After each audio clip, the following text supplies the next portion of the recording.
Baik, selamat pagi semua. Hari ini kita akan melanjutkan kuliah kita tentang dinamika. Kalau kita lihat di apa itu namanya satuan acara perkuliahan, maka pada pekan ini kita akan mereview tentang gaya gesek, gaya normal, gaya tegang tali gitu ya, kemudian gaya grafi Newton yang juga termasuk gaya berat. Yang sebetulnya sih kita sudah belajar ini ya waktu atau sudah pernah di ini kan, sudah pernah disinggung pada saat kita mempelajari dinamika di pekan yang sebelumnya.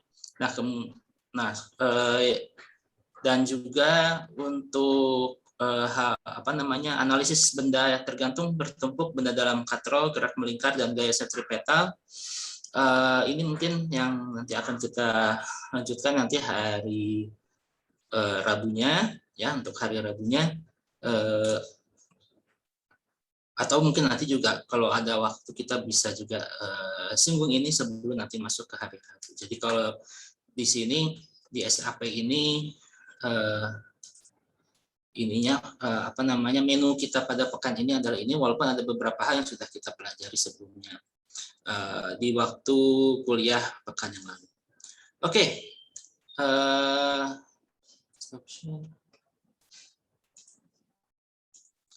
saya akan ke screen saja ya. Mudah.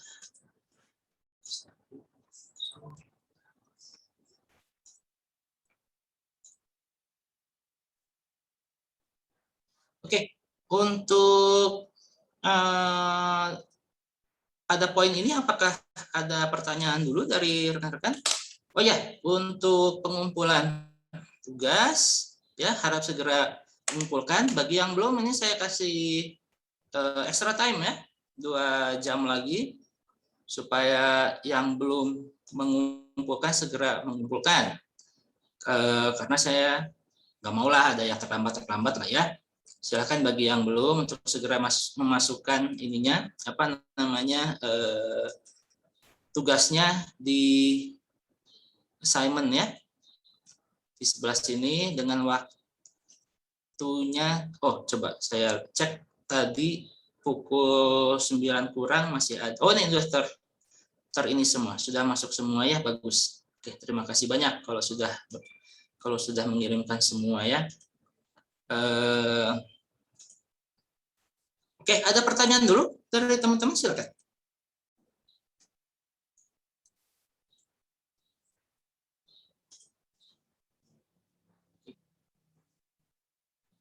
Untuk sementara partisipan kelas masih 62 termasuk saya, berarti masih ada 5 orang lagi yang belum masuk ya, tapi nggak apa-apa, kita tunggu aja.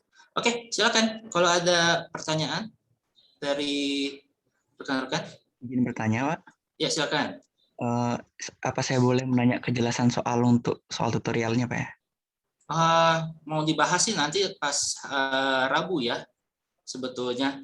Dan kalau udah nyerahin berarti kan nggak boleh direvisi lagi, udah diserahkan. Tapi apa pertanyaannya, silahkan aja. Untuk grafik yang nomor 4 itu, saya kurang jelas, Pak, untuk detail angkanya. Grafik nomor 4, yang mana ya? 4. Sebentar ya, saya stop share dulu. Yang grafik itu apa, gelombang P dan S? Iya, Pak. Ya, itu kan per 20 ya. Per 20 detik kan bisa dibagi-bagi itu. Permasalahannya kan Anda nggak perlu tahu sampai seperdetik kan sebetulnya. Benar nggak? Iya, Pak. Atau gimana?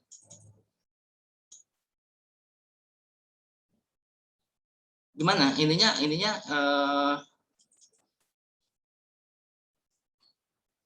ya kan gelombang P ini kan ada di lab, coba ya, ini kan di bentar ya, ini screen share screen share, screen gini ya. Nah, kan seperti ini ya. Anda kan bisa, ini kan, bentar, meet all. Ini kalau misalnya saya snapshot, kalau mau Anda 4 gambaran yang lebih detail kan Anda sebetulnya bisa snapshot ya. Snapshot. Kemudian di ini misalnya kita pakai yang blank aja. Pakai yang blank, kemudian design ideas I don't know. Mana sih? Home. New slide blank. Misalnya di sini.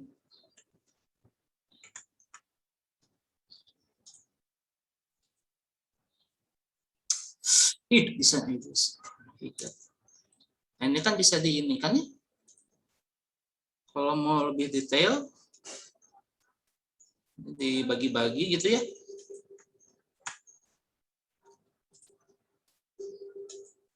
Ctrl C, Ctrl P, banyak gitu. Nah, kita masukkan sini misalnya, kemudian di sini, kemudian ini di tengah-tengahnya, ini juga ini di sini, ini kemudian di tengah-tengahnya gitu kan, ini juga sama di tengah-tengah.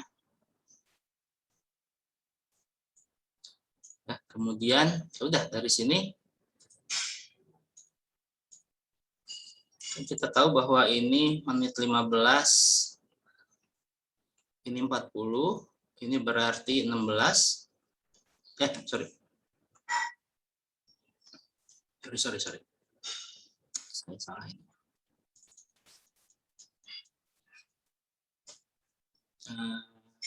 Ini 15.20. Kalau ini 16 ya. Ini 16.00. Nah, kemudian yang ini berarti ini 16.20. Ini kan berarti berapa? 16.10. Ini 15.50. Ini pas 40 ya. Yang ini 16.30. Yang ini 16.40 ya. Jadi, nah terus ini juga bisa dibagi lagi kan?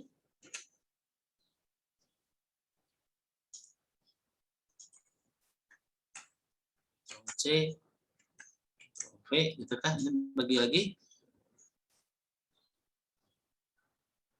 Ya, di sini misalnya dengan jarak yang sama, gitu.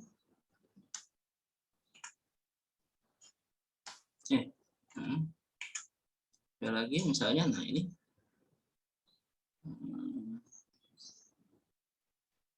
Ya, sehingga nanti untuk yang lebih jelas ini misalnya ini dapatnya berapa ini? 15 lebih 55. Kemudian yang ini jadi berapa? 16 lebih 25. Ya kan? Nah, jadi nggak perlu per detik. Kalau per detiknya rapat banget gitu, dan apa namanya, untuk tugas ini sebetulnya nggak perlu sampai resolusi itu, kecuali Anda kalau misalnya mau ini gempa beneran gitu ya, sehingga nanti si apa itu namanya, resolusinya itu bisa per detik. Tapi stasiun gempa ya, karena biasanya di stasiun gempa itu dia resolusinya itu sampai milidetik biasanya, karena ya untuk kebutuhan mitigasi bencana dan lain sebagainya. Tapi kalau, dan mereka itu punya stasiunnya lebih karena supaya mendapatkan pinpoint apa itu namanya, pinpoint lokasi yang benar-benar precise, apalagi sampai ke kedalaman dan koordinat utara selatan yang tepat, maka ya nggak bisa hanya satu station seperti ini. Tapi untuk latihan ini, Anda tuh diminta untuk ini, bahwa menunjukkan bahwa persoalan kinematika itu ya nggak cuma persoalan ini, nggak cuma persoalan apa itu namanya toy problem yang sering kita lihat di buku Halliday Resnick dan lain sebagainya gitu loh. Bahwa ada juga pengukuran real yang bisa kita amati dan menggunakan prinsip dasar kinematika, ya, menggunakan persamaan dasar kinematika kita bisa tahu hal-hal yang terkait dengan fenomena alam yang terjadi gitu misalnya. Jadi intinya sih sebetulnya seperti itu. Jadi apa ya, untuk inilah, untuk ada apa namanya, problem solving. Nah, itu pada problem solving bisa dilakukan tidak hanya untuk problem-problem yang toy seperti itu. Nah, kalau misalnya Anda ingin memperdetail kan sebetulnya bisa begini gitu. Dari PDF yang Anda ini ya, dari PDF yang Anda soal ini gitu ya, bisa di screenshot ya, bisa di screenshot atau di screen capture, kemudian di PowerPoint misalnya ya, ini dibikin ini lebih detail gitu ya. Lebih detail karena ini kan skalanya ini kan precise ya, per 20, yang skala utamanya yang bawah itu kan per 20 detik, sehingga ini 15-20, 15-40, 16, 16-4, kemudian ada 16-40, 16-20, 15-20, 15-40, 16, 16-20, 16-40, 17, kemudian 17-20, 17, ini makanya di sini Anda juga diminta untuk bisa ini membaca time series misalnya, dengan skala yang mungkin kurang familiar seperti itu. Dan ini juga kan udah di revisi kemarin, terima kasih yang sudah mengingatkan.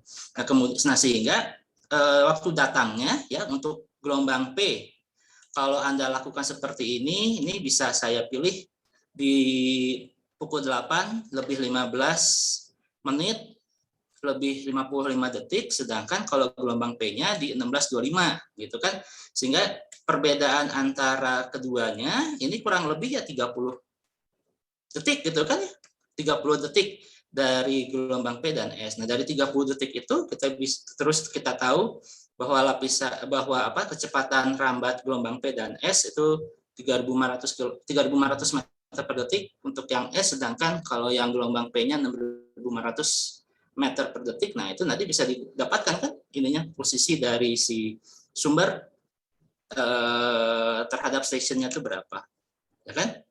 Jadi ininya seperti ini, ya. Kalau mau lebih detail, makanya di sini dengan Anda diberikan soft copy seperti ini kan Anda bisa itu loh, bisa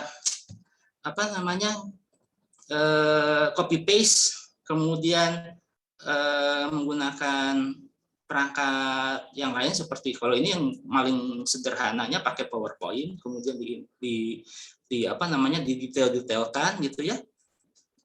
Nanti bisa dapat ini yang perwaktuan yang lebih detail seperti itu. Jadi seharusnya tidak terlalu sulit ya. Mungkin karena rekan-rekan di sini belum terbiasa aja seperti itu. Maaf Pak, kalau misal delta itu kan yang dicari delta waktunya, itu misalkan beda 1 detik pun hasilnya akan jauh Pak, karena pengalinya beda. Terus itu gimana ya kalau misalkan? Enggak masalah. 1 detik kalau misalnya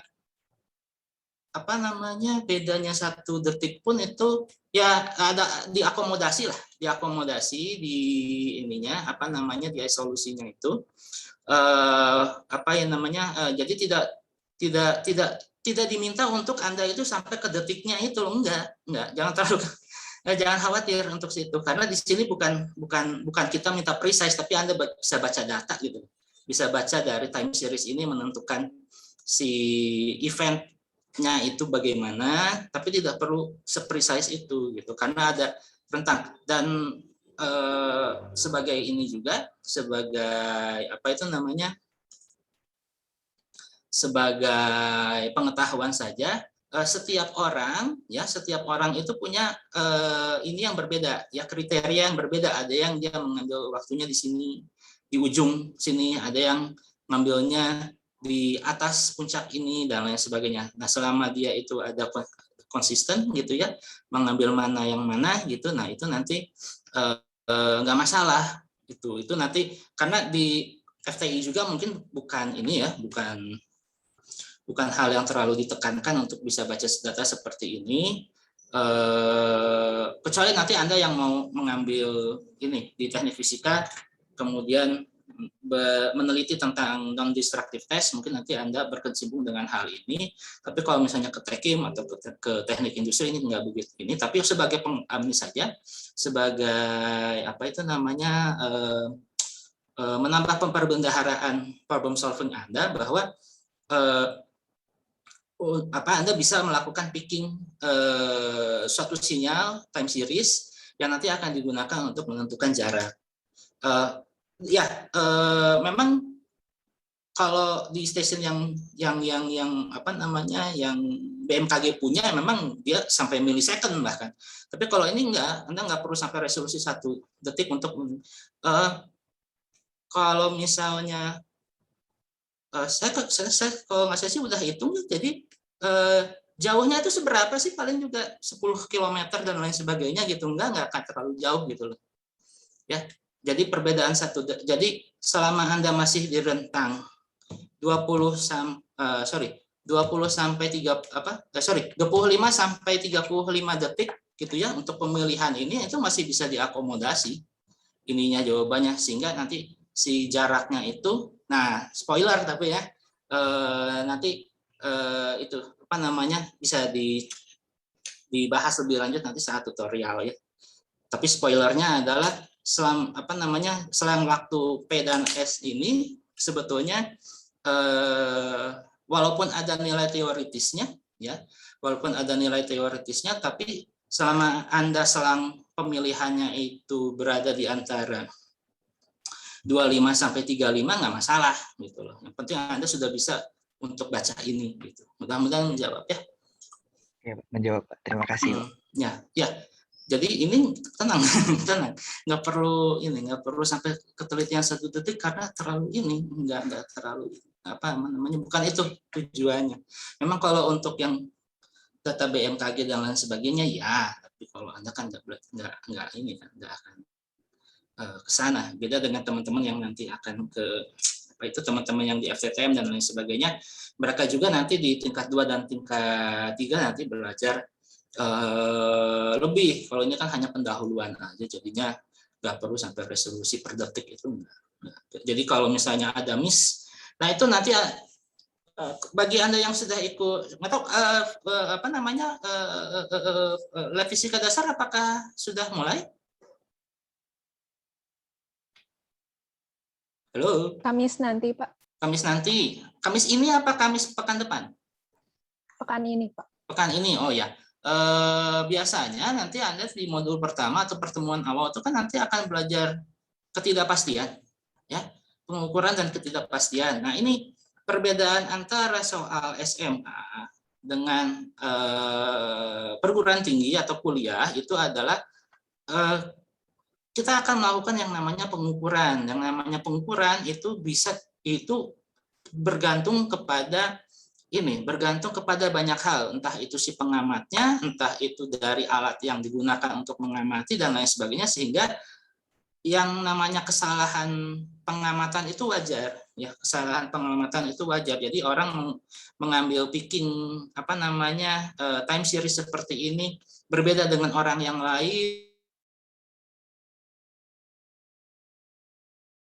itu nggak masalah gitu, itu nggak masalah itu nggak masalah asal dia dalam satu range belajar selang kesalahan atau toleransi kesalahan, atau dalam bahasa statistiknya itu standar deviasi dan lain sebagainya.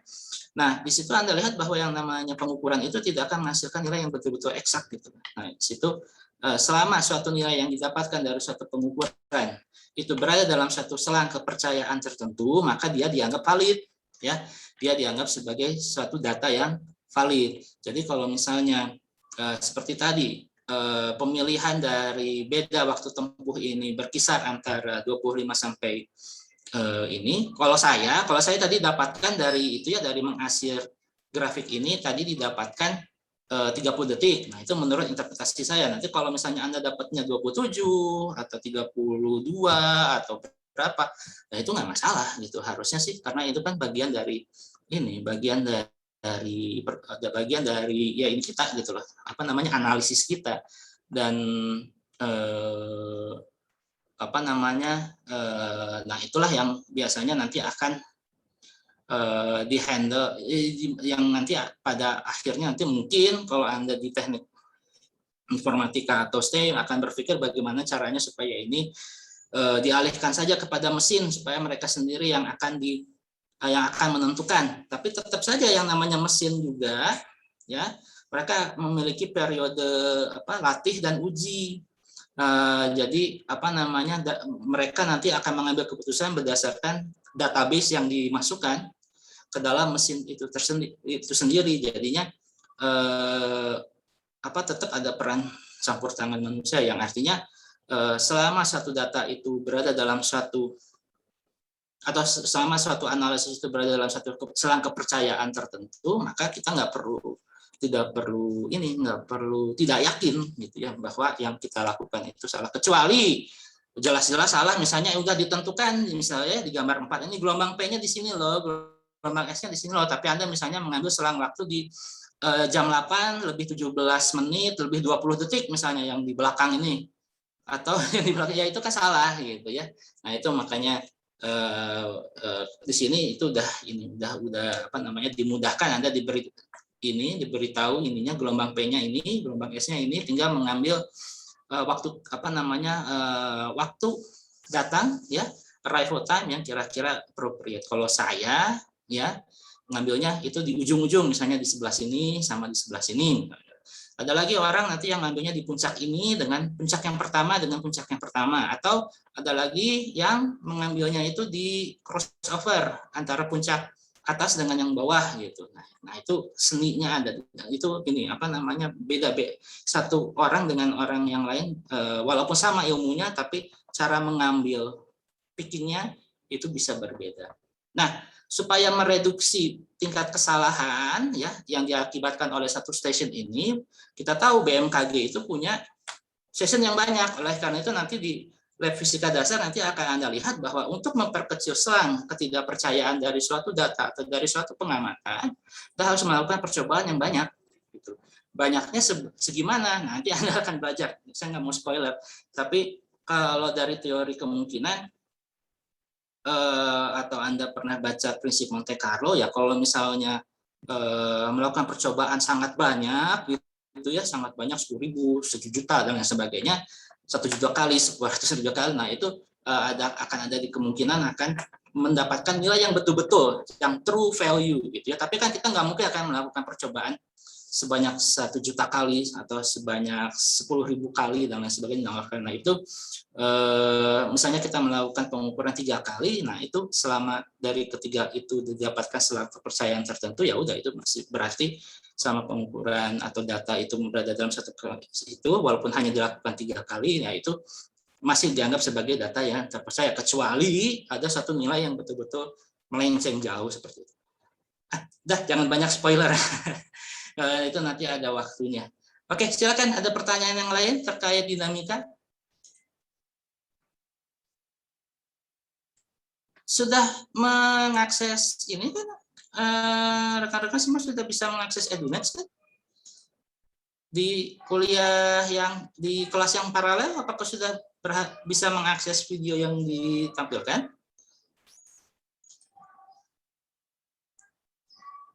Halo? Bisa, Pak. Bisa ya, bisa. Di sini yang pekan keempat ini sudah belajar tentang sistem bidang miring, kemudian sistem katrol, dinamika gerak melingkar, dan juga ini masalah ya penerapan dinamika gerak melingkar ya. Dan juga yang pekan satunya. Kalau yang di kelas kita ya, kemudian ini modul tutorial 2 juga sudah keluar ya. Modul tutorial 2 untuk dinamika juga sudah keluar. Ini nanti dikerjakan selama 1 pekan juga, ya, selama 1 pekan juga nanti dikumpulkan hari Senin pekan depan juga, ya. Nah itulah kita sudah mulai gigi 4. Jadi kalau di fisika dasar itu memang seperti ini. Jadi setelah modul 1 selesai nanti dilanjutkan modul 2, modul 3 dan seterusnya. Oke. Baik, kalau begitu di dinamika 2 ini seperti yang tadi disebutkan bahwa kita akan mempelajari tentang ini review hukum Newton. Ya ini bisa dibaca gitu ya. Kemudian gaya, kita akan meninjau 2 jenis gaya, gaya kontak yang saling menempel gitu ya. Benda 1 dengan benda 2 itu saling menempel, atau ada sebuah benda yang menempel pada lantai, yang lantainya itu bisa kasar maupun licin dan lain sebagainya, dan selanjutnya itu ada gaya at distance, yaitu gaya gravitasi, gaya elektrostatik maupun gaya magnetostatik ya, tapi itu nanti untuk yang elektrostatik dan magnetostatik itu nanti di semester 2 ya. Nah, kalau yang at distance gravitasi kita sudah bahas ini untuk yang gravitasi maupun yang gaya beratnya, di mana kita sudah pelajari bahwa gaya berat itu sendiri merupakan aproksimasi untuk benda-benda yang berada di permukaan bumi, sekalipun yang ada di permukaan bumi itu berada di elevasi 6.000 km di atas rata-rata itu mean sea level ya. Jadi kalau di fisika itu biasanya mean sea level ya, jadi rata-rata ketinggian muka air laut itu dianggap sebagai elevasi 0 ya, dianggap sebagai elevasi 0, tapi tentu saja kan yang namanya muka air laut itu kan ada ombak dan lain sebagainya, tentu saja nggak akan selamanya dia 0, tapi kalau dirata-ratakan gitu ya, dia dianggap dianggap sebagai titik referensi gitu ya, dianggap sebagai titik referensi sehingga dia dianggap sebagai titik 0 dari elevasi gitu ya. Nah, sehingga kota Jakarta yang misalnya berkisar dari 3 sampai 20 meter di atas permukaan laut, kota Bandung di atas 700 meter di atas permukaan laut, itu referensinya berasal dari situ ya, berasal dari mean sea level.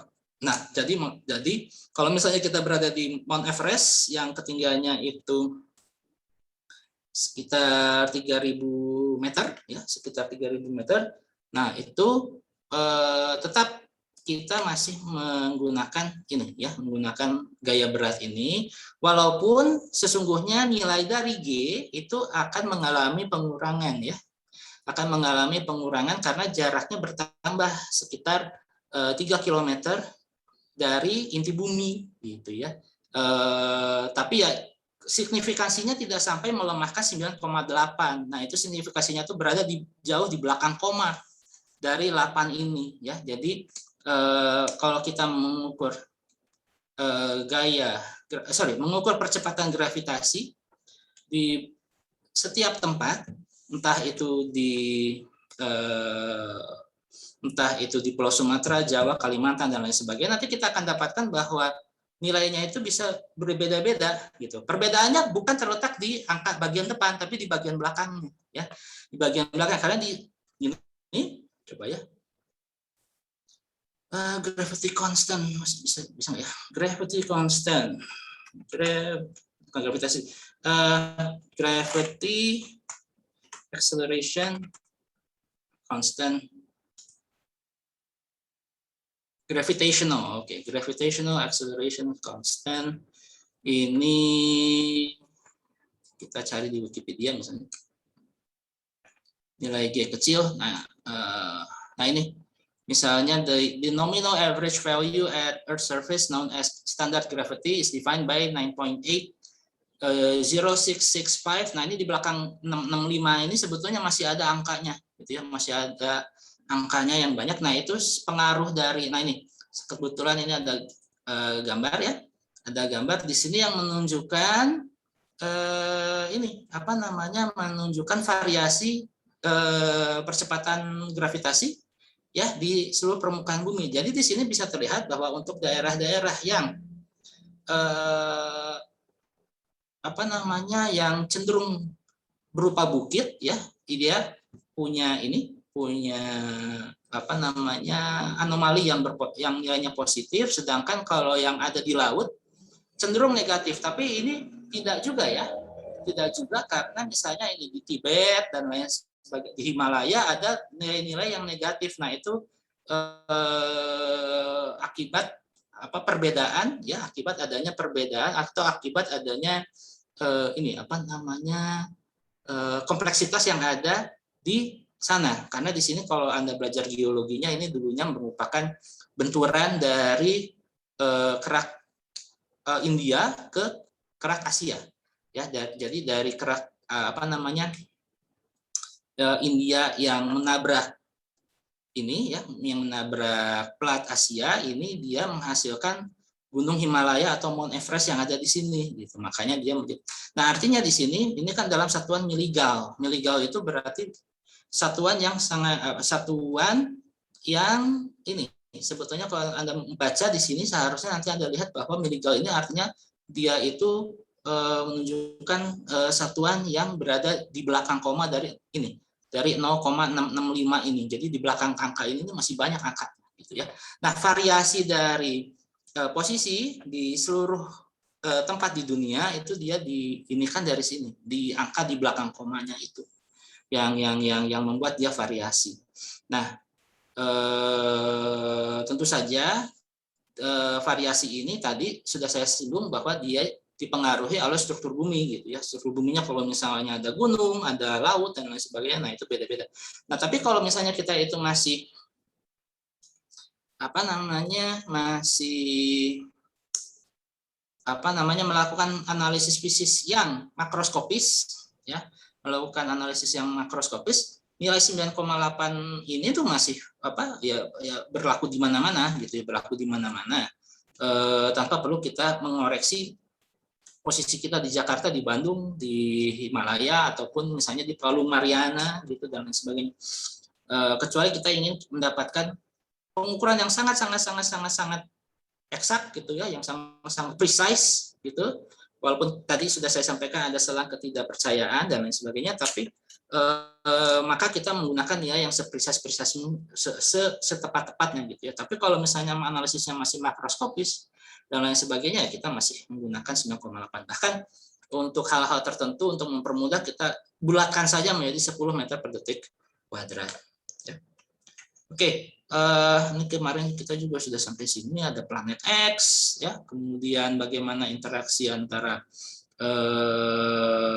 dua massa, gitu ya, gaya gravitasi yang saling tarik menarik, ingat saling tarik menarik karena sesungguhnya di gaya gravitasi itu sudah saya sampaikan ada tanda minus, ya. Ada tanda minus yang menunjukkan bahwa gaya yang dialami oleh benda satu terhadap benda dua maupun benda dua akibat benda satu itu saling tarik menarik. Ya, saling tarik menarik walaupun masanya walaupun massa 1 dan massa 2-nya itu positif ya, karena tidak ada massa yang negatif di hal-hal yang akan kita pelajari di dunia makroskopis ini. Beda kalau misalnya berhadapan dengan hal-hal yang berkait dengan partikel dan lain sebagainya yang out of scope dari kuliah ini, maka kita akan menemui itu. Tapi kalau misalnya di sini kita nggak akan. Nah, oleh karena itu di sini kita akan belajar bahwa si gaya gravitasi nanti ada tanda minusnya di sini kalau untuk kalau untuk formulasinya yang sesungguhnya ya, yang sesungguhnya. Jadi kalau di buku mungkin si tanda minusnya ini kadang suka dihilangkan karena langsung saja dia itu G M1 M2 dibagi R kuadrat gitu ya, tapi sesungguhnya dia ada tanda negatif yang menunjukkan dia itu saling tarik menarik. Nah, kemudian kalau di gaya berat tanda negatif ini ya, tanda negatif ini kadang-kadang ditunjukkan kalau dia vektor. Kenapa ada negatif? Karena dia ditunjukkan bahwa si bendanya ini, si beratnya ini arahnya ke bawah gitu ya. Si gaya berat yang dialami oleh sebuah benda itu pasti arahnya ke bawah, vertikal gitu ya, vertikal ke permukaan bumi, ya, vertikal ke permukaan bumi. Walaupun untuk kasus bidang miring itu nanti akan ada faktor sudut, Pak, gitu ya. maaf Pak, interupsi. PowerPoint Bapak agak blur. Agak blur. Coba ya, saya stop share dulu. Kalau gitu saya pakainya yang ini. Kalau gimana, udah kelihatan belum? Lebih mending sih Pak. Lebih mending, kalau tadi sayanya pakainya screen share, bukan yang ini, bukan yang PPT. Oke, ini saya ini aja. Ya, jadi si negatif ini maksudnya itu adalah dia ininya ke bawah gitu ya. Walaupun F-nya itu sendiri dia nggak perlu ada tanda negatif, tapi isi dari si F-nya ini ada negatifnya sebetulnya. Oke, itu gaya berat, kemudian gaya kontak. Kalau gaya kontak itu ya itu apa namanya? Kalau misalnya ada sebuah benda kita tekan menggunakan jari kita, maka ada gaya kontak antara jari kita, misalnya ini bendanya, ini permukaan, ini bendanya si penghapus, ini tangan saya neken gitu ya. Nah, neken. Maka si benda ini akan mengalami gaya kontak antara benda dengan tangan saya maupun benda dengan si permukaan yang ada di bawah gitu ya. Jadi ada gaya aksi reaksi di situ sebetulnya. Tapi nanti yang akan kita analisis misalnya si benda ini, maka apapun yang terjadi di tangan saya atau apapun yang ada terjadi di permukaan benda ini, ya itu nggak perlu dihitung, hanya lihat saja dari interaksi dari gaya yang dialami oleh benda ini akibat gaya luar, yaitu dari tangan saya maupun dari si permukaan. Nah, sehingga dari situ muncullah yang disebut sebagai normal force. Normal force itu atau gaya normal itu adalah gaya permukaan, ya, yang diakibatkan oleh menempelnya objek, ya, pada suatu lantai akibat gaya berat, gitu ya. Akibat, jadi si ini, ya, si benda ini, objek ini, dia karena punya massa maka dia punya berat. Kalau misalnya dia ditempatkan di satu permukaan tertentu, maka dia akan punya berat ke bawah akibat bumi gitu ya. Dan di sisi lain karena dia berada di atas lantai ya, di atas permukaan ini, maka akan ada gaya kontak antara ini dengan si lantai ini. Nah, sekarang yang ini apa namanya, yang sering menjadi ini kesalahan adalah kalau misalnya ini kita punya massa sama dengan berapa ya, sama dengan 10 kg gitu ya, ini M. Nah, ini kalau untuk ini ya, kalau untuk kasus yang ini,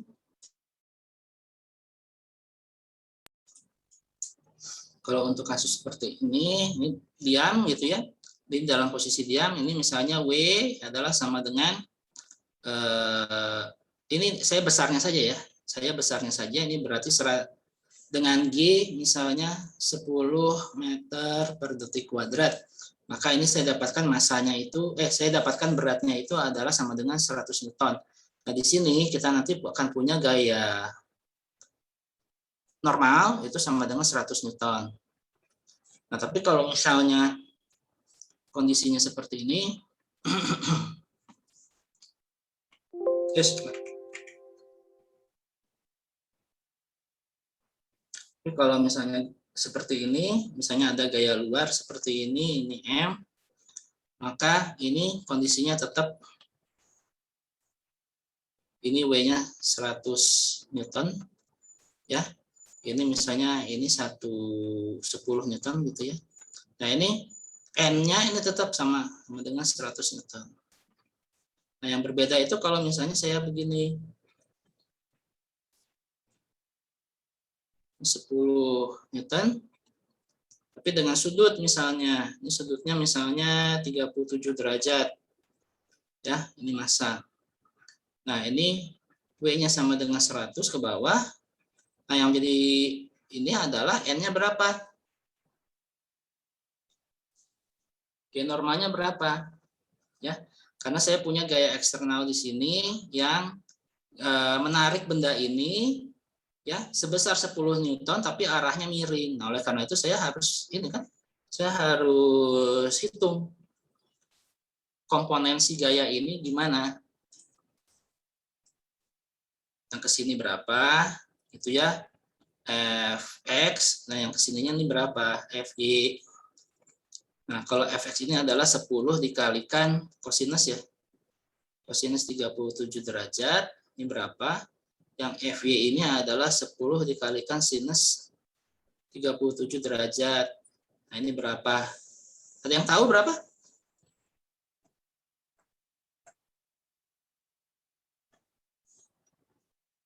Ini berapa? 6, Ini, yang ini ya kali 4/5 gitu ya. Kalau yang ini 10 3/5 gitu ya. Iya, Pak. Yang ini Ya, 6, yang ini 8 Newton. Nah, kalau seperti ini maka nanti kita lihat ya bahwa N-nya ke atas, Fy-nya ke atas, maka di sini W itu adalah sama dengan Fy tambah N. Jadi ini 100 sama dengan 6 ditambah 94 Newton ya. Jadi ini gaya normalnya ini adalah sama dengan 94 Newton. Jadi bukan 100 lagi ya. Bukan 100 lagi karena dia punya gaya, karena dia dipengaruhi ya oleh gaya yang memiliki sudut ya, memiliki sudut seperti ini. Ya, seperti ini. Makanya si ininya ya, si komponen gaya normalnya tidak lagi sama dengan 100, tapi dia ada pengurangan gitu ya. Seperti itu. Nah, kemudian yang tentu saja akan berbeda itu adalah yang kasus bidang miring. Ya, kasus bidang miring di mana ada sebuah bidang miring tertentu, ada sebuah benda di sebelah sini, masanya tetap sama. Nah, ini kita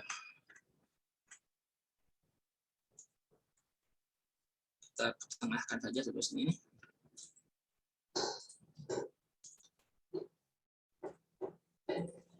Ya, nah di sini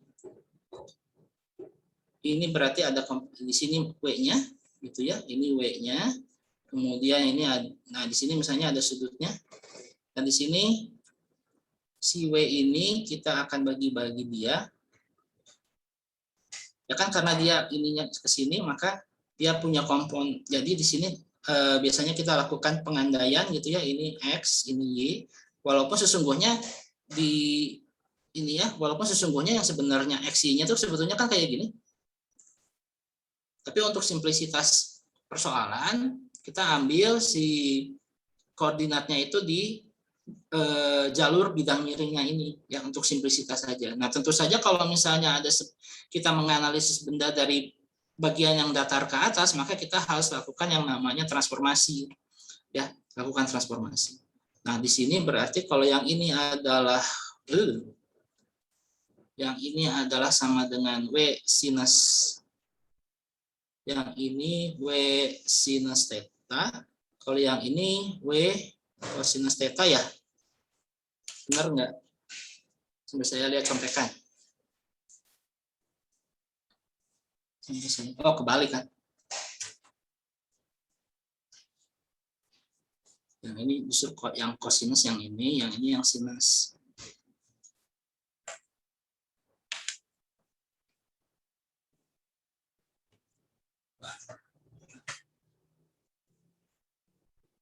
Sinus theta, yang ini W sinus theta. Nah, berarti di sini normalnya yang mana? Normalnya yang ini kan? Nah, normalnya yang ini. Ini normalnya karena dia mengikuti permukaan normal dari si bidang miring ini, gitu ya. Jadi nanti kalau misalnya kondisinya seperti ini, maka dia akan sama dengan W cosinus theta. Nah, kalau misalnya ada gaya luar,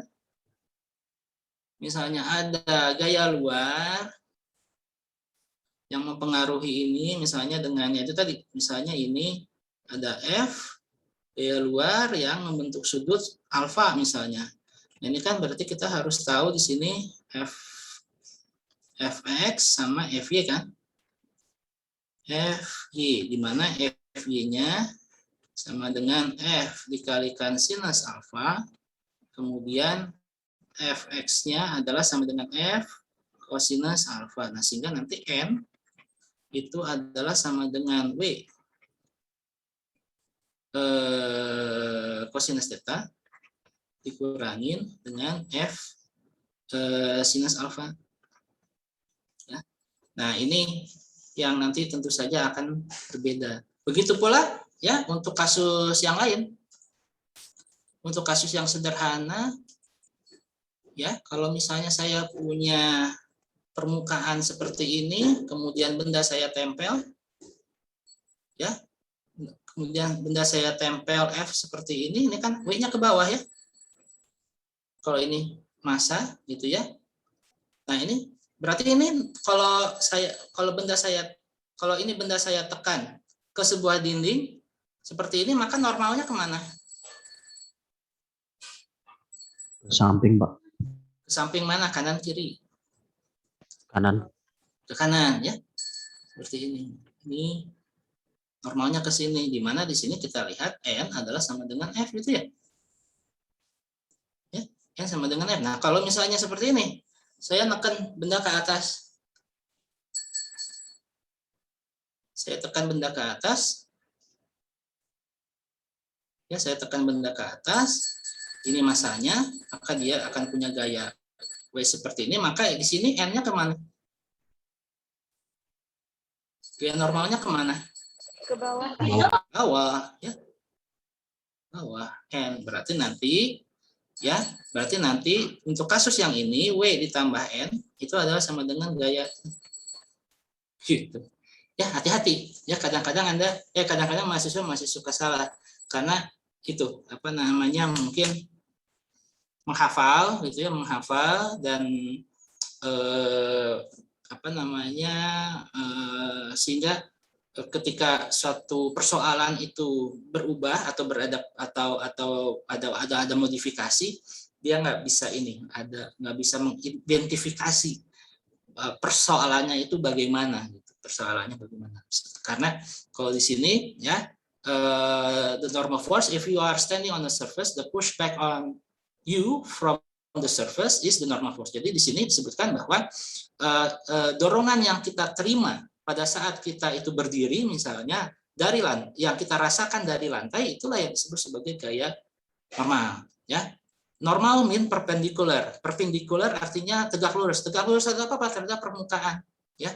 Terhadap permukaan. Jadi when a body press against a surface, jika sebuah objek atau sebuah badan atau sebuah objek gitu ya, press menekan sebuah permukaan tertentu, maka permukaan yang sifatnya itu licin atau tidak licin itu akan berdeformasi ya. Kalau misalnya, nah ini nanti kalau misalnya di teknik fisika Anda belajar reologi, Anda lihat permukaan ini misalnya kita lihat secara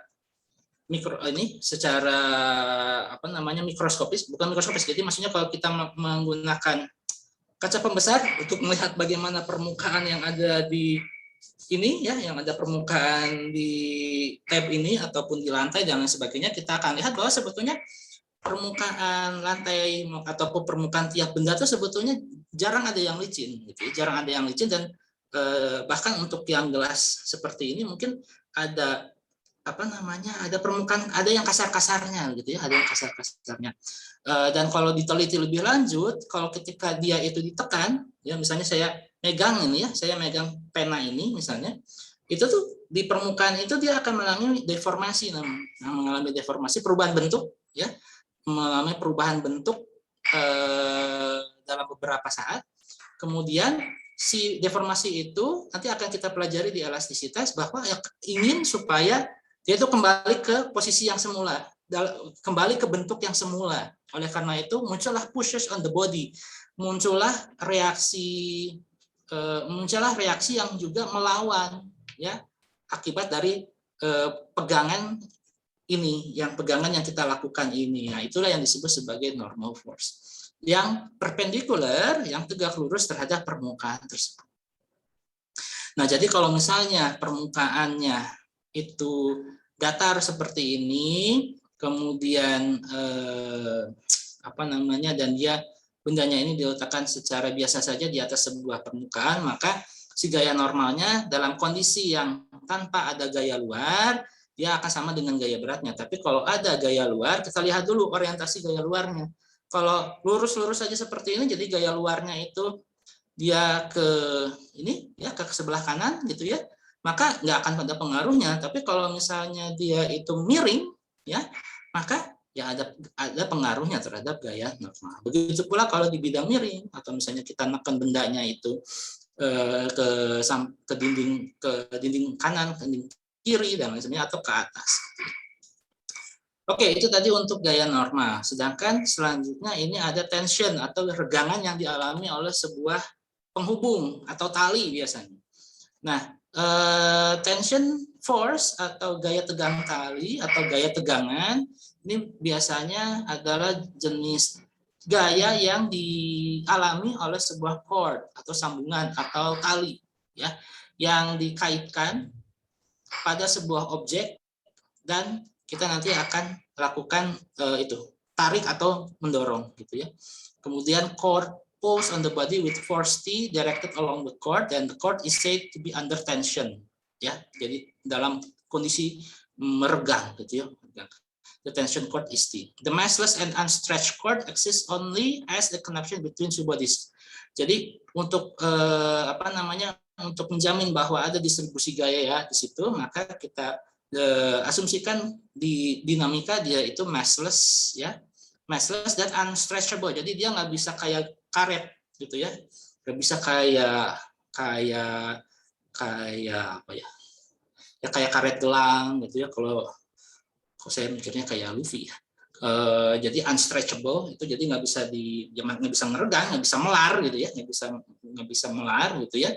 Jadi betul-betul bentuknya tetap seperti itu, tapi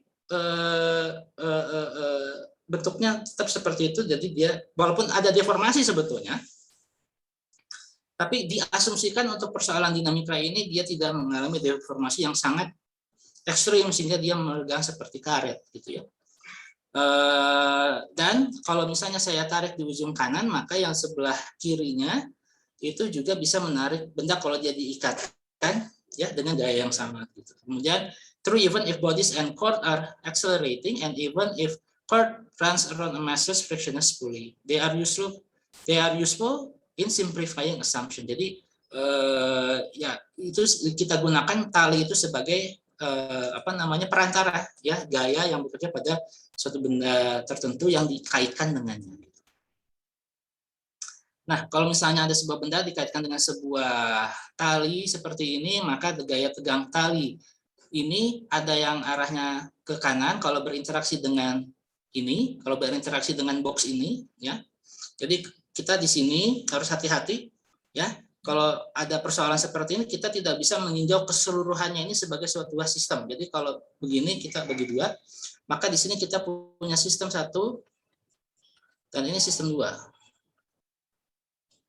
Ya, dari sini kita akan narik gitu ya. Kita narik ini F. Maka di sini kasusnya adalah gaya F yang kita lakukan tarik ke kanan itu mengakibatkan tegang tali ke sebelah kiri. Kemudian untuk sistem ini, box ini, massa ini ya, dia akan mengalami tarikan atau tegang tali ke sebelah kanan seperti itu. Jadi jangan dianggap sebagai satu sistem yang sama. Nah, begitu pula yang ini. Ya. Ketika ada sebuah katrol seperti ini, katrol itu adalah sebuah wahana atau sebuah perangkat yang digunakan untuk mendistribusikan gaya yang bekerja pada tali, ya. Gaya-gaya yang bekerja pada sistem tali gitu ya. Nah, untuk persoalan ini juga sama. Kita jangan menganggap keseluruhan ini sebagai suatu sistem yang satu, tapi ini terdiri dari sistem yang berbeda. Sistem 1, sistem 2. Nah, nanti setelah kita belajar dinamika rotasi, kita akan lihat bahwa sistem ini sesungguhnya ada 3. Ya. Ini ada sistem 1, sistem 2, dan si katrolnya ini sendiri dia punya sistem sendiri. Ya, tapi itu nanti ya, tapi itu nanti pada saat kita sudah mempelajari dinamika rotasi. Ya, mungkin di SMA juga dulu sudah pernah dijelaskan, terutama di kelas 3, ya. Di kelas 3 sudah ya saya nggak tahu kalau di kurikulum sekarang bagaimana, tapi kalau hal-hal yang berkaitan dengan rotasi biasanya sudah disampaikan atau di review ulang di kelas 3. Tapi nggak tahu kalau yang sekarang gimana, karena dulu saya seperti itu, ya. Nah, jadi di sini untuk persoalan benda yang ditarik oleh sebuah tali dan talinya ini dibantu oleh sebuah katrol seperti ini, maka tetap di sini adalah kita harus menganalisisnya dari sistem 1 dan sistem 2. Tidak bisa kita anggap keseluruhan hal ini dianggap dalam satu sistem yang sama. Begitu pula dengan yang ini. Ini ada sistem 1. Dan ini sistem 2. Ya, sistem 1, sistem 2. Sehingga gaya yang kita lakukan misalnya untuk menarik si tali ini ke bawah, itu tidak bisa langsung dikaitkan dengan massa ini, ya. Dengan massa ini nggak boleh, ya. Karena nanti perhitungannya pasti salah, gitu. Perhitungannya pasti salah. Nah, oleh karena itu hati-hati nanti dalam menganalisis benda yang dikaitkan dengan tali ini, karena kalau misalnya kita anggap keseluruhan ini menjadi satu sistem yang sama, ya kita nanti akan dapatkan analisis yang sama. Oke, checkpoint 4. The suspended body in figure 5-9C, bebannya, jadi di sini weight-nya 75 Newton. Jadi kalau diaproksimasikan dia itu masanya adalah 7,5 kg, ya. Kemudian T equal to greater than or less than 75 when the body is moving upward. At constant speed, increasing checkpoint 4 figure 5. Kok moving upward?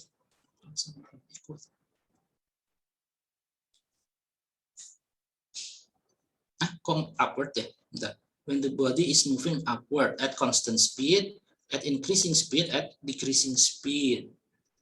Maksudnya? Jadi di sini ada sebuah massa yang ditarik, gitu ya, suspended body, jadi benda yang ditarik. Ini tentukan apakah T-nya, tegangan talinya itu lebih besar, lebih kecil, atau sama dengan 75 Newton, gitu ya. Saat body is moving upward. Kok moving upward ya? Kayaknya figure yang C, Pak. Oh, yang C ini ya, yang paling ini ya. Oke, sorry. Figure 5-9C. Jadi yang sebelah kiri ya.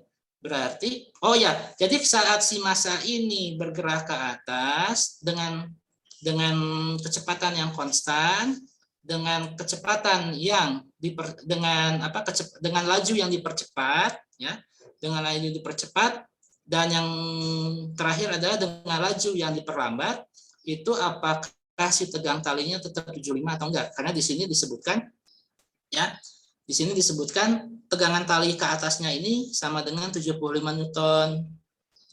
Nah, kalau misalnya, ini kan berarti kan kita menggunakan ini ya, menggunakan sigma F sama dengan MA, gitu ya. Maka di sini sigma F-nya ini adalah tegang tali dikurangi oleh berat adalah dikurangi oleh gaya berat sama dengan MA. M-nya ini adalah massa sini. Nah, ini kalau misalnya A-nya itu dalam constant speed berarti 0 kan? Berarti 0, berarti dia equal, ya. Kemudian kalau misalnya increasing speed berarti A-nya semakin bertambah, gitu ya. A-nya positif, maka dia nanti menjadi greater, lebih besar daripada 75. Sedangkan kalau misalnya diperlambat, ya, A-nya ini decreasing, negatif, maka dia menjadi less than 75. Oke, ini untuk gaya tegang tali. Nah, yang lain lagi adalah Hooke. Yang ini adalah pegas. Pegas ini dijelaskan oleh hukum Hooke yang menjelaskan bahwa gaya yang diberikan satu pegas sebanding dengan perubahan panjang atau pendeknya pegas terhadap titik simbangnya. Jadi di sini kalau kita tabulasi,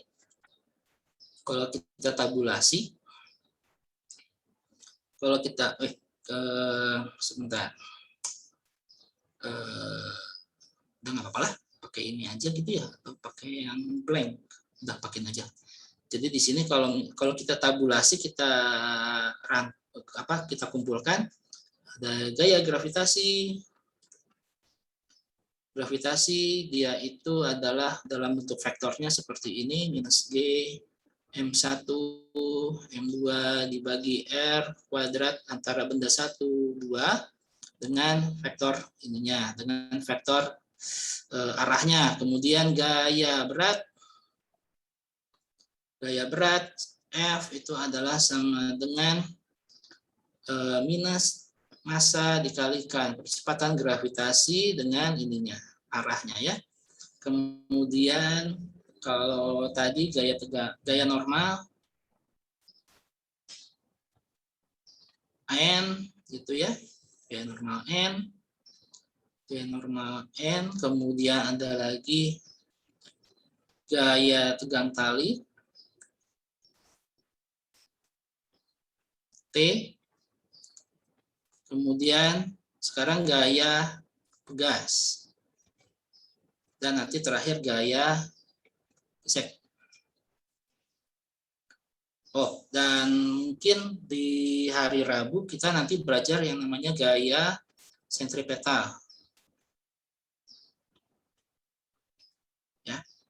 Nah, kalau gaya pegas ini F adalah sama dengan minus KX I. Ini kalau misalnya saya punya sistem pegas yang disusun secara ini.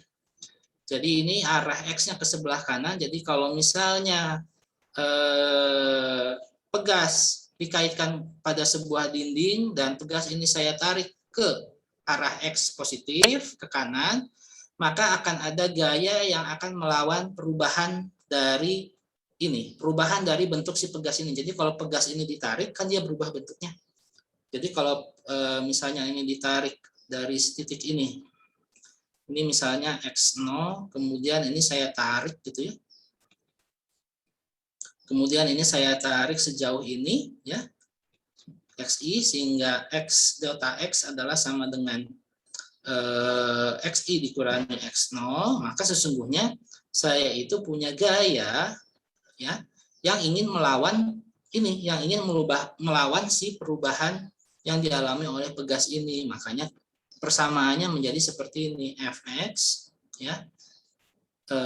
Gayanya seperti ini, jadi nanti ini adalah F adalah sama dengan minus K dikalikan dengan X. Sesungguhnya bukan X sih, sebetulnya bukan X, tapi delta X sebetulnya, delta X, karena dia merubah posisi dari X0 ke X1 gitu. Tapi untuk simplisitas kadang-kadang ini dianggap sebagai X gitu ya, variabel X biasa. Nah ini seperti ini. Jadi arahnya itu, jadi arah dari vektornya itu ke positif sana, tapi karena F-nya itu melawan perubahan dari deformasi ini atau perubahan bentuk dari si pegas ini, maka seperti ini. Ya, nah ini menarik ya, menarik karena ternyata yang namanya sebuah gaya itu bisa dibentuk oleh kombinasi variabel-variabel fisik tertentu. Misalnya gaya gravitasi. Siapa menyangka kalau misalnya kita mengalihkan massa dengan massa yang lain, kemudian dibagi dengan sebuah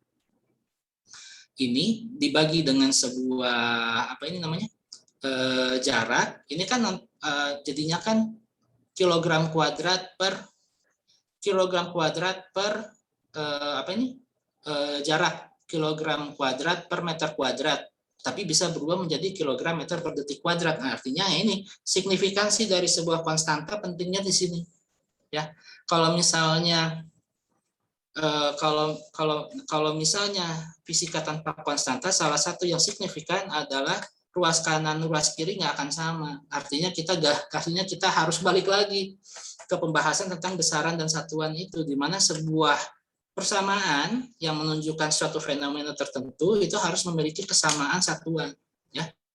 Di mana gaya itu satuannya Newton, kilogram meter per detik kuadrat, di ruas kirinya itu di ruas kiri, di ruas kanannya juga harus sama satuannya gitu. Nah, kalau misalnya si konstanta itu tidak ada, maka dua ruas itu nggak akan sama. Nah, oleh karena itu pentingnya pentingnya konstanta. Salah satunya, selain kita ingin mendapatkan nilai yang precise dari sebuah eksperimen, nah itu kita juga harus dia itu berfungsi sebagai penyeimbang atau penyama dari satuan atau besaran yang ada di ruas kiri maupun yang ada di ruas kanan secara matematis seperti ini. Ya, nah. Tapi yang menariknya juga adalah kenapa gaya bisa dihasilkan dari konfigurasi dari ini yang berbeda-beda, yaitu karena nature dari pengamatannya seperti itu, ya. Pengamatannya seperti itu. Jadi tadi disebutkan bahwa gravitasi itu berasal dari gaya non kontak, ya, gaya non kontak antara massa 1 dengan massa 2. Tapi massa 1 massa 2 ini punya jarak tertentu sehingga interaksi antara keduanya bisa didefinisikan melalui sebuah gaya, yaitu gaya tarik menarik antara keduanya, di mana si ininya dia dihubungkan oleh suatu konstanta universal gravitasi seperti ini gitu ya. Kemudian kalau pegas, nanti kan sistem pegas, lihat dari jarak ya bisa menghasilkan F, ini meter ya, meter itu bisa jadi kilogram meter per detik kuadrat. Nah, berarti kan ini kan kok bisa seperti itu? Bisanya itu karena ya fenomena yang dilihat berbeda gitu. Kalau dipegas ini nanti akan masuk gaya kontak juga ya. Karena nanti ada sebuah benda yang akan dikaitkan di sini, maka dia menjadi gaya kotak. Fenomenanya yang terjadi itu adalah si pegas ketika merenggang, kemudian dia itu ingin kembali lagi ke posisi timbangnya gitu. Jadi sebelum dia diganggu, dia itu sebelum dia diganggu dia tuh udah punya kelembaman gitu ya, sudah punya inersi, udah punya posisi yang enaknya gitu loh. Tapi kemudian dia diganggu, dia direnggangkan, yang muncullah si gaya pegas itu sendiri yang berupaya untuk dia kembali lagi ke setimbangannya itu. Fenomenanya kan beda kan dengan gravitasi, makanya formulasinya berbeda-beda antara satu gaya dengan gaya yang lain karena dia bergantung dari pengamatan dari objeknya ini gitu. Objek yang ditelitinya ini gimana fenomenanya gitu. Nah, itulah yang membedakan antara satu gaya dengan yang gaya yang lain karena dia berasal dari fenomena yang berbeda seperti itu. Jadi gayanya ini bisa berasal dari kombinasi variabel fisis yang berbeda-beda ya. Itu bukan karena bukan sesuatu hal yang taken for granted untuk dihafal, bukan itu, tapi memang dia berasal dari pengamatan gitu loh. Seperti misalnya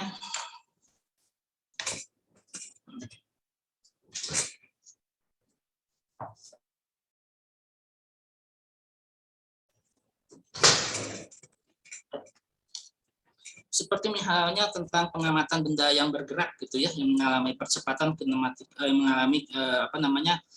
percepatan dan perlambatan seperti yang kita bahas di kinematika itu tuh udah diamati orang dari ribuan tahun yang lalu gitu ya. Kalau saya pakai referensi ini ya, kartun fisika. Kalau misalnya saya pakai referensi ini, sebetulnya nggak, ya ini populer itu ya, referensi populer itu ya pengamatan itu tuh udah dari zaman Yunani kuno gitu loh. Bahkan untuk yang terkait dengan gravitasi itu sudah diamati sama Galileo di abad 16 gitu. Diamati secara kuantitatif dan lain sebagainya. Kemudian Newton di abad 16 juga. Jadi Galileo sama Newton itu satu zaman gitu ya, satu zaman. Kalau sekarang itu seperti misalnya saya dengan peneliti di luar negeri itu ya, jadi kayak misalnya tapi kalau Elon Musk mah bukan peneliti ya, misalnya kayak apa ya? Misalnya kayak siapa ya yang sejamannya?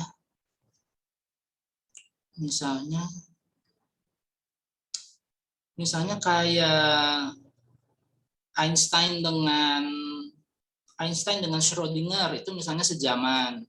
Kemudian Einstein dengan Marie Curie itu satu zaman, dan mereka korespondensi di European Journal of Physics atau European Journal of Mathematics dan lain sebagainya untuk bertukar pikiran dan lain sebagainya. Nah, itu bahkan mereka di abad yang lampau itu punya pertemuan ilmiah tahunan fisika-fisikawan sedunia, di mana top-topnya peneliti saat itu ya di Swiss kalau nggak salah. Nah, itu mereka berdiskusi tentang bagaimana development tentang ilmu fisika modern gitu ya, terutama setelah misalnya teori kuantum dan relativitas umum itu dulu disampaikan. Nah, untuk hal-hal yang kita pelajari ini, gravitasi, berat, norma getang tali, pegas, gesek, sentripeta, dan selanjutnya, itu tuh adalah hal-hal yang diamati oleh orang-orang sejak lama gitu. Kemudian sering berjalannya waktu ya diformulasikan bagaimana merumuskan dari si gaya ini sendiri.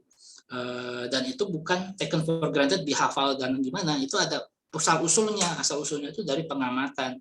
Yang mungkin di slide kuliah ini mungkin tidak diceritakan bagaimana asalnya, tapi kalau lihat dari referensi yang lain, selain juga untuk menumbuhkan itu curiosity Anda, karena nanti Anda di teknik kimia, industri, dan juga teknik fisika, ketika Anda akan melakukan problem solving, ya, itu tidak hanya melihat dari baca soal gitu, tapi lihat kenapa problem itu muncul dan lain sebagainya. Nah, itu salah satu intinya aspek yang perlu diinikan waktu kita belajar fisika di perguruan tinggi adalah Anda harus tahu itu beyond dari menghafal gitu. Makanya kalau hanya menghafal saja ya itu kita nggak akan dapatkan the whole picture dari persoalan yang ingin diselesaikan itu. Nah, di sini gaya yang diberikan oleh pegas sebanding dengan perubahan panjang atau pendek pegas terhadap titik seimbangnya, sehingga nanti akan didapatkan seperti ini. Nah, jadi kalau misalnya persamaan fx sama dengan minus kx-nya ini menyatakan gaya yang dialami oleh pegas, maka kalau misalnya sebuah pegas itu bukan saya tarik tapi saya dorong, ya, sehingga atau ditekan ya sejauh x atau sejauh delta x gitu ya, maka gayanya itu akan menjadi ini ya, menjadi kebalikannya gitu ya. Jadi kalau didorong sejauh x, misalnya dari titik setimbangnya tadi di sini nih, ya, misalnya ini titik setimbang, misalnya titik awalnya tadi setimbangnya dia di sini, ya, ini x0, ini kemudian x1-nya di sini. Nah, x0 ke x1-nya kan ke kiri, negatif kan, makanya fx-nya nanti akan menjadi positif ke kanan karena dia ingin melawan dari si perubahan bentuk ini yang dialami oleh pegas ini. Kalau yang sebelumnya kan dia ditarik, maka si gayanya itu ke kiri. Tapi kalau di sini kebalikannya, pegasnya itu saya tekan ke kiri, maka si gayanya itu akan ke kanan. Ya, jadi nah sehingga inilah yang nanti akan diinikan ya. Kalau di mana K ini adalah sebagai konstanta pembanding, dengan K-nya ini satuannya itu adalah Newton per meter ya. K ini adalah konstanta pegas, konstanta pegas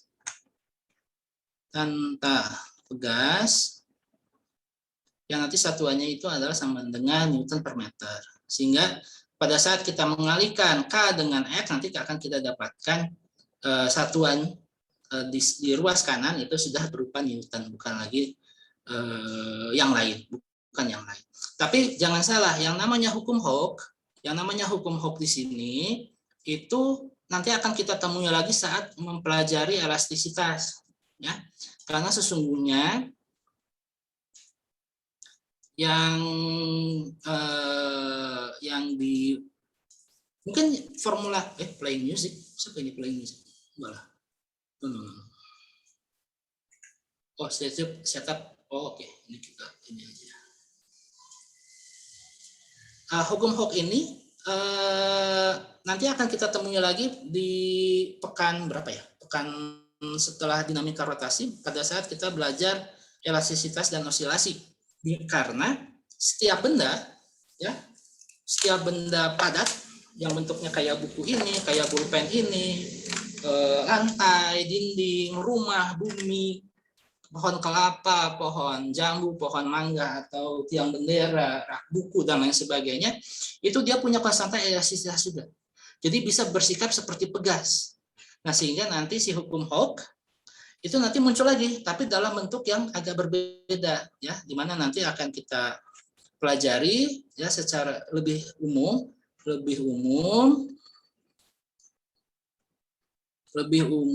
nanti kita akan lihat bahwa hukum Hooke itu akan tidak hanya menjelaskan tentang bagaimana gaya, tapi nanti akan lihat ke tegangan, ya, tegangan atau stres. Kemudian yang namanya perubahan posisi atau deformasi, ya, tadi yang delta X itu, ya kalau tegangan nanti jadi kalau di yang lebih umum gaya menjadi tegangan, kemudian delta X atau X itu nanti akan berubah menjadi deformasi, di sini menjadi regangan, ya, dilambangkan dengan sigma, dilambangkan dengan epsilon, sehingga nanti akan kita dapatkan sigma adalah sama dengan sebuah konstanta dikalikan dengan epsilon, di mana nanti akan kita lihat ini dia berupa vektor, ya, ini juga berupa vektor, di mana ini konstantanya ya berupa konstan saja, ya, berupa konstan saja. Tapi nanti ini karena ini tegangan, ya, karena ini tegangan, maka ini satuannya ini adalah menjadi Newton per meter kuadrat. Sedangkan deformasi ini dimensionless, tidak berdimensi, tidak bersatuan. Nah, artinya konstantanya lah yang nanti akan bersatuan meter per meter kuadrat. Atau nanti untuk kasus yang khusus dia nanti satuannya menjadi Pascal. Ini juga nanti menjadi Pascal. Tapi itu untuk cerita nanti di pekan yang nanti, ya, pekan membahas elastisitas. Tapi untuk spoiler saja bahwa hukum Hooke itu nggak cuma F sama dengan min Kx. Ini betul pada saat kita mempelajari dinamika yang terkait dengan pegas. Tapi untuk bahan-bahan yang lebih umum seperti tanah, batu, plastik, logam, dan lain sebagainya, bahkan udara pun, ya, itu punya elastisitas tertentu, ya, punya sifat elastisitas tertentu, sehingga dia nanti hukum Hooke nanti akan diperluas gitu, ya, bahwa hubungan antara tegangan dan deformasinya itu menjadi seperti ini, gitu, ya.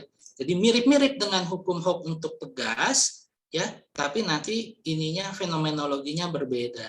Kalau yang pegas itu kita lihat bahwa dia situasinya adalah kanan kiri atas bawah, gitu, ya, karena bentuk deformasinya atau bentuk perubahan bentuk dari si pegas ini dia diregangkan ke kanan atau ke kiri, gitu. Sedangkan kalau yang namanya nanti elastisitas nanti bentuknya 3 dimensi.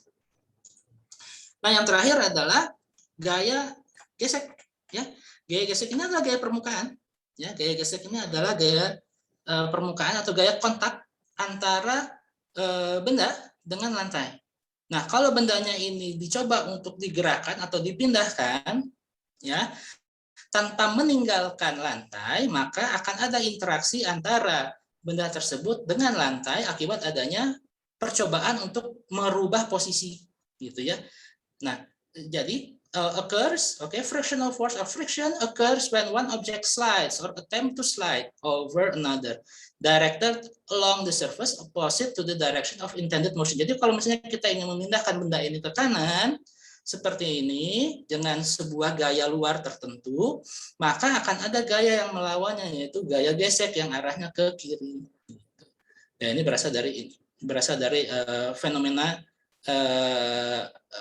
yang dialami oleh sebuah benda yang akan dipindahkan melalui gaya luar tertentu, di mana si objeknya ini sendiri masih berada di bawah sebuah permukaan, ya, berada di atas di sebuah permukaan tertentu dan menghasilkan interaksi antara lantai dengan si benda tersebut. Nah, friction force essential. Jadi si gaya berkaitan dengan hal-hal yang kita lihat sehari-hari, misalnya bagaimana objek itu bisa berjalan, seperti misalnya bagaimana makhluk hidup berjalan gitu ya, atau bagaimana kita yang suka sekarang nih biking itu naik sepeda ya untuk rekreasi, kemudian atau kita naik mobil untuk berpindah dari satu tempat ke tempat yang lainnya, kemudian bagaimana menjelaskan fenomena interaksi antara karbon yang ada dalam sebuah pensil dengan kertas ya, walaupun sebetulnya karbon yang nanti akhirnya menempel di kertas itu kan gaya elektrostatik ya, tapi pada saat pensilnya itu digerak-gerakkan, nah itu gaya gesek ya, yang diperlukan supaya karbon yang ada di pensil ini itu lepas dari ikatan yang ada di sini dan mulai menempel pada kertas gitu. Nah, kemudian bagaimana dia menjelaskan tentang ini building with nails, weaving cloth, etc. and so on. But overcoming friction force is also important. Jadi engineer di teknik mesin misalnya atau di teknik fisika nanti Anda belajar bagaimana misalnya membuat AC atau mesin dan lain sebagainya seperti di teknik mesin. Friksi itu kadang juga membuat efisiensi dari sebuah mesin itu menjadi berkurang. Atau misalnya Anda di teknik kimia berupaya supaya membuat sebuah tandon atau boiler yang bisa menampung sebuah reaksi kimia tertentu atau akan menghasilkan reaksi kimia tertentu. Nah, kalau misalnya ada friksi antara partikel-partikel kimia ya dengan dinding boiler tersebut, nah itu bisa menghasilkan friction kan, yang akannya menurunkan efisiensi proses yang ingin dicapai gitu. Nah, makanya friksi menjadi penting, walaupun di sini di persoalan dinamika ini lebih berkaitan dengan bagaimana gaya gesek antara benda yang ditarik atau didorong pada sebuah lantai tertentu atau dalam sebuah permukaan tertentu. Ya. Nah, ini kalau misalnya Anda di bidang yang lain, misalnya di bidang olahraga ataupun di bidang forensik dan lain sebagainya, ketika menganalisis sebuah jadi kalau misalnya olahraga roller skates ya, atau itu misalnya untuk mendapatkan akselerasi yang maksimal, atau Anda misalnya figure skating atau misalnya yang itu lomba lari di atas es itu kan untuk di Winter Olympics itu bagaimana sudut kemiringan dari si bilah skate itu supaya saya mendapatkan akselerasi yang paling besar dengan friksi yang minimum gitu misalnya. Atau misalnya kalau di rollerblade misalnya untuk mendapatkan gaya gesek yang minimum, maka saya harus miring gimana gitu ya posisi saat berlomba dan lain sebagainya. Atau Anda misalnya nih di teknik fisika akan membuat fans itu kipas angin untuk keperluan apapun gitu ya, misalnya untuk kipas angin pendingin ruangan atau kipas angin ini untuk mengeluarkan udara dari suatu rumah tertentu atau dari sebuah bangunan tertentu, karena kan misalnya gudang dan lain sebagainya itu kan butuh fan dan lain sebagainya. Nah, Anda diminta untuk mendesain bagaimana fan yang efektif. Nah, itu juga fan itu sendiri kan dia ada friksi dengan tentu saja ada friksi dengan udara, tapi juga ada friksi dengan bahan-bahan yang ada di sekitarnya kan, misalnya dengan sambungan dengan baut dan lain sebagainya. Nah, itu bagaimana supaya si friksinya itu minimum sehingga udara yang nanti bisa dibuang itu maksimal dan lain sebagainya. Atau misalnya baling-baling atau propeller dari sebuah kapal laut misalnya. Nah, itu juga kan bagian dari hal-hal yang ini kan sama teknik fisika. Kemudian anything that we want to remain in motion. Jadi apapun yang ingin kita harapkan terus bergerak, baik itu geraknya linear, naik turun atas bawah atau miring, ataupun melingkar, dan kita ingin supaya pergerakannya itu maksimal, maka kita harus bisa mengovercome dari si friction tersebut. Ini di eksperimen ya, silakan dicoba saja. Nah, kalau misalnya kita men-slide buku, nah itu misalnya kita misalnya ini Misalnya ada buku gitu ya, kita slide gitu ya, nah itu dia berhentinya sejauh apa dan lagi mana gitu ya, dan lain sebagainya. Atau kita mendorong sebuah box atau dan lain sebagainya, nah itu bisa kita perhitungkan ininya melalui eksperimen ini. Tapi ini saya skip aja karena yang penting di sini ada dua buah jenis gaya gesek, yaitu gaya gesek statis dan dinamis. Kalau gaya gesek statik itu berkaitan dengan gaya gesek yang mempertahankan benda itu untuk tetap diam. Tapi kalau gaya gesek dinamik itu adalah gaya gesek yang mempengaruhi benda pada saat sudah bergerak. Ya, jadi kalau benda itu sedang bergerak, tapi dia juga masih berinteraksi dengan permukaan di mana dia itu berada, maka gaya geseknya ini adalah gaya gesek dynamic. Tapi kalau misalnya gaya geseknya ini adalah sebuah variabel yang harus kita overcome, yang harus kita lawan supaya dia mulai bergerak dari kondisinya yang diam, maka disebut sebagai gaya gesek statis. Jadi kita berikan gaya dari luar kepada sebuah objek, si objeknya ini lembam, mager gitu ya, nggak mau gerak, PW gitu ya. Nah, supaya dia berubah kondisinya, maka kita harus bisa mengarahkan gaya eksternal sekuat tenaga untuk mengovercome gaya gesek statis yang dialami oleh benda tersebut. Nah, ini contoh-contohnya ya. Ini jadi kalau misalnya sebuah benda diletakkan di sebuah permukaan seperti ini, dan di sini kita hanya punya gaya normal dan gaya berat tanpa ada gaya dari luar, maka di sini bisa kita lihat frictionnya 0. Tapi kalau misalnya ada gaya menarik ke sebelah kiri, maka friction force-nya menjadi ke kanan, gitu ya. Kemudian force is now stronger but is still balanced by the friction. Jadi ini kalau misalnya F-nya ini lihatnya dari panahnya nih ya. Karena vektor itu kan selain dari arah dan juga besarnya ya, dari panjang si panah itu menunjukkan besarnya, sedangkan arah dari mata panahnya itu menunjukkan arah. Jadi bisa dilihat di sini kalau misalnya F gaya luarnya ini lebih kecil daripada Fs, maka ya dia nggak akan kemana-mana. Tapi kalau misalnya Fs dengan misalnya gaya gesek dengan gaya luar itu sama, maka dia masih dalam kondisi diam, tapi sudah ancang-ancang mau bergerak. Nah, kemudian kalau misalnya Fs-nya ini lebih kecil, ya, kalau Fs-nya ini lebih kecil dibandingkan dengan gaya luarnya, maka dia mulai bergerak. Ya, maka dia akan bergerak. Maka dia akan bergerak. Itu berarti untuk contoh yang sebelah sini. Nah, jadi F yang kita butuhkan itu harus lebih besar dari Fs, yaitu gaya gesek statis. Tapi pada saat bergerak pun, ya pada saat dia bergerak pun dia tetap akan dipengaruhi oleh gaya gesek, tapi bukan yang statisnya, tapi yang kinetiknya atau gaya gesek dinamiknya, ya, atau FK ini.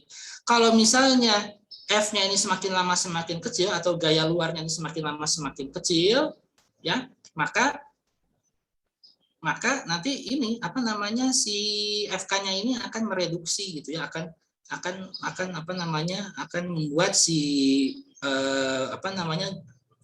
membuat pergerakan dari si benda ini menjadi tanpa akselerasi. Jadi dalam kondisi yang kecepatannya konstan seperti ini ya. Jadi nanti ini ada beberapa skenario yang bisa kita lihat bagaimana menghasilkan pergerakan sebuah benda dengan percepatan maupun tanpa percepatan, tetapi tetap bergerak gitu ya. Jadi misalnya kita ingin supaya si objek yang kita punya ini bergerak dengan kecepatan yang konstan, maka situasinya adalah gaya yang diberikan harus sama dengan gaya gesek kinetik yang dialami oleh benda tersebut. Tapi kalau misalnya lebih besar, maka tentu saja dia akan mengalami akselerasi. Tapi kalau misalnya F yang diberikan ini masih sama dengan gaya statiknya, ya gaya gesek statiknya, maka dia akan tetap diam atau mulai akan bergerak. Nah, sehingga kalau misalnya digrafikan, ya dibuat dalam suatu grafik, maka di sini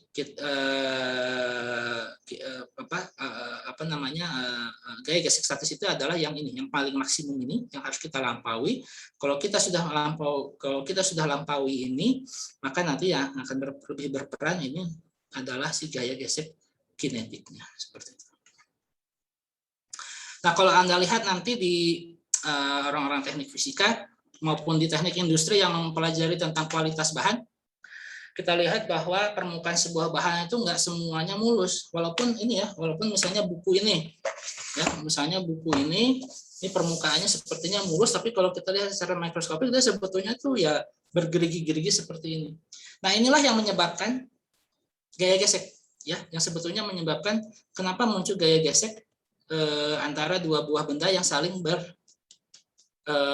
bertempel gitu, yang saling apa namanya, ya, yang saling mengenai permukaan satu sama lainnya. Ya karena permukaan tangan kita pun kalau misalnya diteliti secara mikroskopik ini kan ada guratan-guratan dan lain sebagainya. Kemudian di permukaan benda tidak selamanya itu mulus gitu ya. Makanya muncullah gaya gesek seperti itu.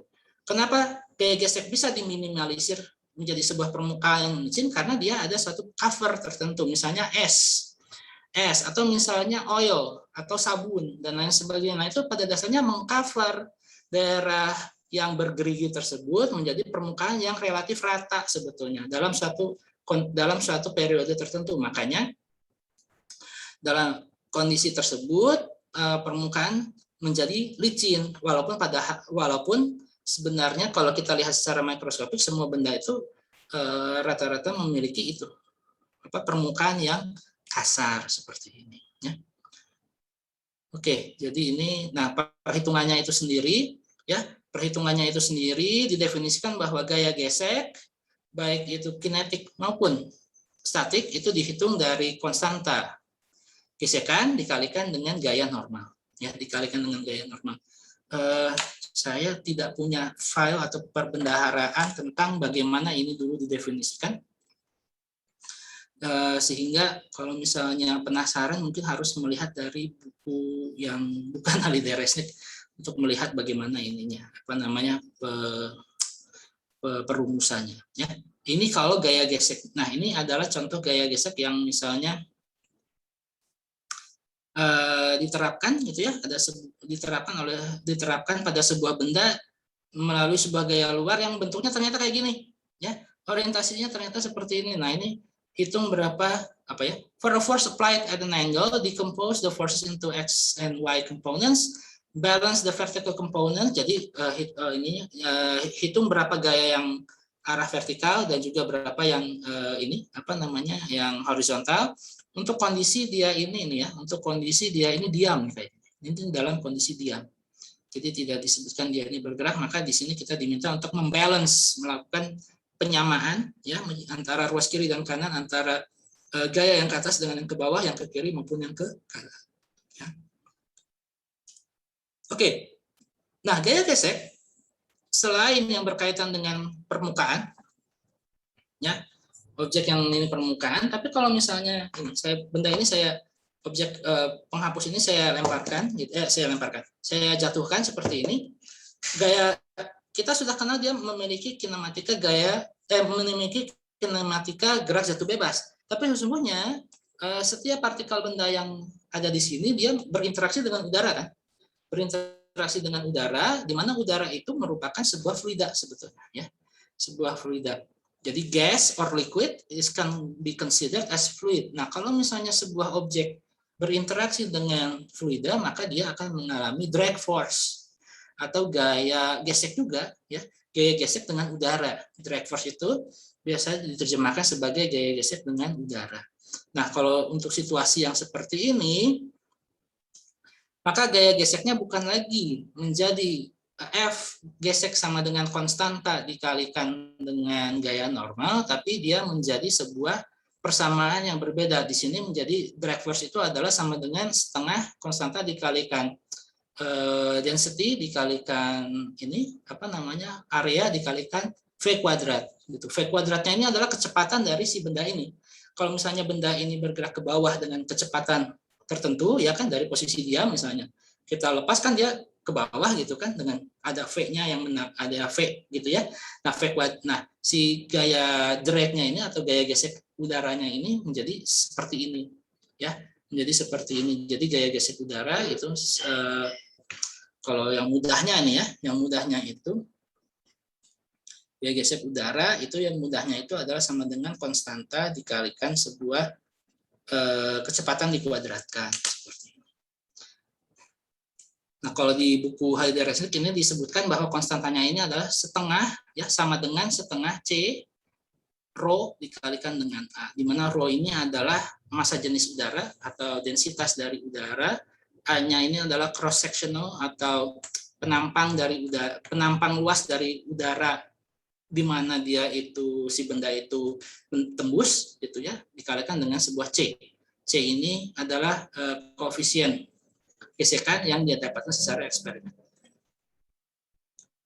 Nah, kemudian terminal speed dan lain sebagainya, ini ya ini kalau misalnya gerak jatuh bebas gitu ya, berarti kan sebuah benda punya massa jatuh, kemudian ada gaya drag yang ke atas kan, karena gaya beratnya ke bawah, gaya gesek udaranya ke atas. Makanya dari hukum 2 Newton, sigma F sama dengan ma, nanti kita akan dapatkan seperti ini.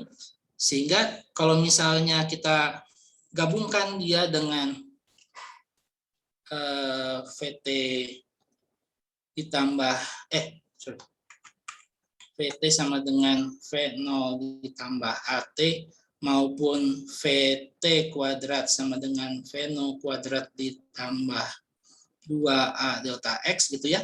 Nanti akan kita dapatkan terminal speed atau kecepatan akhir ya. Jadi kita kan nanti dapat A nih, dari yang ini kan kita dapat A. Nanti dari sini kita masukkan ke persamaan ini, nanti kita akan dapatkan VT yang paling akhir pada saat dia menghujam ke bawah itu di berapa nilainya. Ya. Nah ini nanti ini biasanya digunakan untuk menghitung berapa kecepatan yang dialami oleh atlet skydiver misalnya, seperti itu. Nah ini contoh kasusnya seperti itu. Oke. Jadi itu adalah pembahasan kita terkait review gaya gravitasi, gaya gesek, gaya tegang tali, dan gaya pegas yang menjadi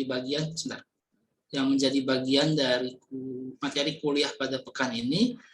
Sekalipun di video pembelajaran Anda sudah diarahkan atau diminta untuk juga mempelajari tentang kalau misalnya kasus-kasus benda bertumpuk dan lain sebagainya ya. Coba ini saya share dulu screen ya. Kemudian saya pergi ke EduNext. Karena kalau di sini ya, ini sudah ada penerapan ya nih, bidang miring ya. Kemudian katrol, sistem katrol, Anda nanti belajar apa itu pesawat Atwood dan lain sebagainya. Gerak melingkar dan silakan untuk gerak melingkar dan analisis benda yang ditumpuk dan lain sebagainya nanti di hari Rabu insya Allah. Sedangkan kalau yang modul ketiga dipelajari di pekan yang lalu ini ya, hukum 1, 2, dan 3 sudah, diagram gaya juga sudah, berbagai gaya ini sudah, dan analisis penerapan penutan. Nah, ini langsung sistem benda bertumpuk gitu ya, dan lain sebagainya. Oke, sampai sini ada pertanyaan dulu?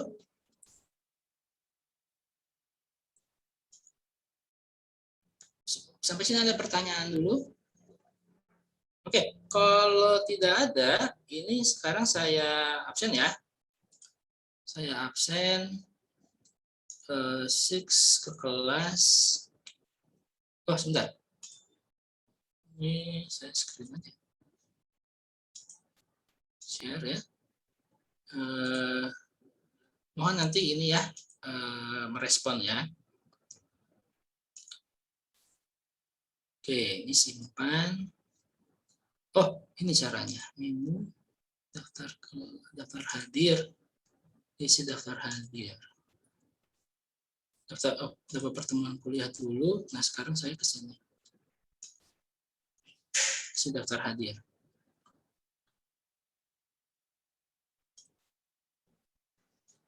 Oke, Haryo Abiansyah ada? Hadir, Sebenarnya hari apa nih? Sekarang tanggal 13 ya? Hadir ya. Margareta Vidya? Hadir, Pak. Syarifah Khairunisa ada? Hadir, Pak. Rahma Adianafa? Hadir, Pak. Rizky Khairul Amilin? Hadir, Pak. Falisha Rifina? Hadir, Pak. Raisa Rafa?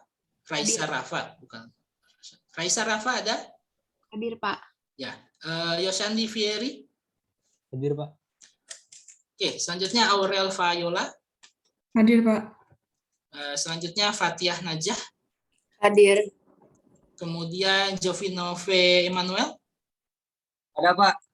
Baik. Kemudian Khairina Septia. Hadir, Pak.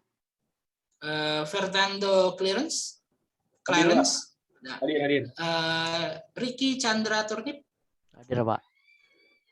Reza Alifian. Hadir, Pak. Hadir. Hadir ya. Ruri Karisma. Hadir, Pak. Kemudian Inglening Prasetyo. Hadir, Pak. Baik. Nadia Raina Ya Ananta. Hadir, Pak. Oke.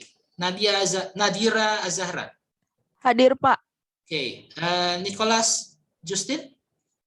Hadir, Pak. Kemudian Cesa Katikana Barus. Hadir, Pak. Ya, hadir. Henggar Yuda Hananto. Hadir, Pak. Audrey Syabila Darien. Pak. Oke, makasih. Aurin Yulisa Arsanti. Hadir, Pak. Taufik Syahputra. Hadir, Pak. Hadir, Pak. Hadir. Ya. Yusuf Lamuri. Tadi sih ada ya. Tapi putus-putus aja. Nabila Febriani. Hadir, Pak. Aziza Ramadhani. Hadir, Pak. Oke. Nabila Fatihah. Hadir, Pak. Oke. Andika Andrianuarta. Hadir, Pak. Hadir. Muhammad Yogi Reza. Hadir, Pak. Maaf. Kemudian Adelia Safitri. Sudah tidak berkuliah. Sudah tidak ada ya tanpa keterangan. Makasih. Muhammad Fardia Susanto. Hadir, Pak. Hadir. Hizkia Tioga Pamatar Mangurum. Hadir, Pak. Hadir. Muhammad Abdul Ghaffar Baihaqi. Hadir, Pak. Ya. Muhammad Faras. Hadir, Pak. Oke, selanjutnya Putri Rizky Dwi Hamsi. Hadir, Pak. Ya. Stefani Patricia Natali. Hadir, Pak. Hadir. Margaret M.N. Sitomorang. Hadir, Pak. Hadir. Bila Swastiti. Hadir, Pak. Hadir ya. Michelle Margareta Zakaria. Hadir, Pak. Kemudian Nadia Gunawan. Hadir, Pak. Hadir. Feby Prastisya. Hadir, Pak. Hadir. Sinara Inayah. Hadir, Pak. Baik. Dery Dwiki Putra. Hadir, Pak. Hadir. Naufen Aureza Mulyawan. Hadir, Pak. Hadir. Hero Hafizuddin Rahman. Hadir, Pak. Hadir. Burju Eagle PS. Hadir, Pak. Hadir. Firja Rahman. Hadir, Pak. Hadir. Abdan Hakim. Hadir, Pak. Baik. Selanjutnya Kevin Sotantia Suryajaya. Hadir, Pak. Hadir. Raffi Fadlan Nazif. Hadir, Pak. Hadir. Terima kasih. Rahmi Zahrani Alifah. Ada? Hadir, Pak. Hadir ya? Iya. Ya. Satria Abdul Hafiz. Hadir, Pak. Baik. Anggia Putri Sinulingga. Saya, Pak. Saya. Oke. Akilah Kusumastuti. Hadir, Pak. Emeria Putri Anissa. Hadir, Pak. Ya. Tadi sih Putu Agus Ananda tadi bertanya ya. Hadir ya? Ya, hadir, Pak. Oke. Ageng Widiardi. Hadir, Pak. Oke. Sultan Naufal. Hadir, Pak. Hadir. Carla Benita. Hadir, Pak. Hadir. Sandrina Nursifa. Hadir, Pak. Ya. Bu Fatur Rahma. Hadir, Pak. Ya, Grace Vania Margareta. Hadir, Pak. Salwa Dewi Hasanah. Hadir, Pak. Baik, Dian Rahimah Kamil. Hadir, Pak. Hadir. Dan terakhir Ahmad Fauzan Saputra. Ada? Ahmad Fauzan Saputra ada?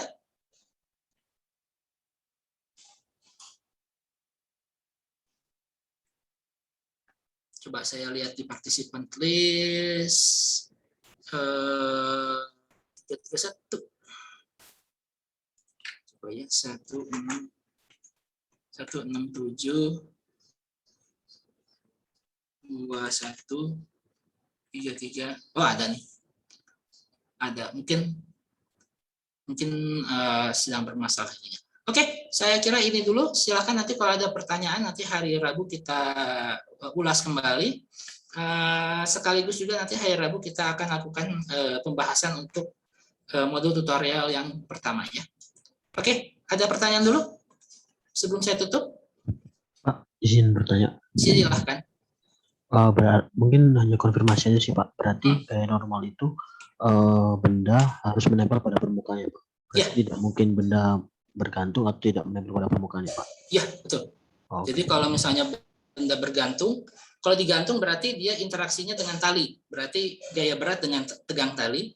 Kalau bendanya ngapung gitu ya, terbang gitu ya, nggak ada gaya normal. Gaya normal itu harus ada permukaan.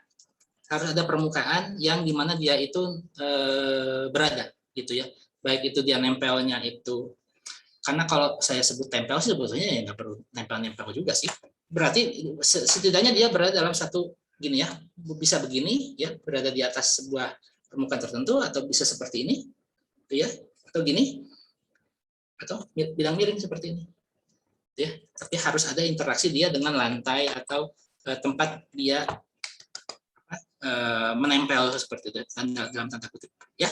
Mudah-mudahan menjawab ya. Terima kasih Pak. Sama-sama. Oke, ada lagi? Bapak, maaf mau bertanya. Silakan. Kan katanya modul 2 dikumpulin hari Senin. Senin ya? Itu dikerjain kelompok lagi, Pak? Iya dong. Oh, kelompoknya sama? Sama. Oh, makasih, Pak. Iya. Terus sendiri-sendiri mah capek. Ya. Jadi berkelompok lagi ya. Jadi pekan depan. Hari Senin lagi. Ada lagi? Silakan.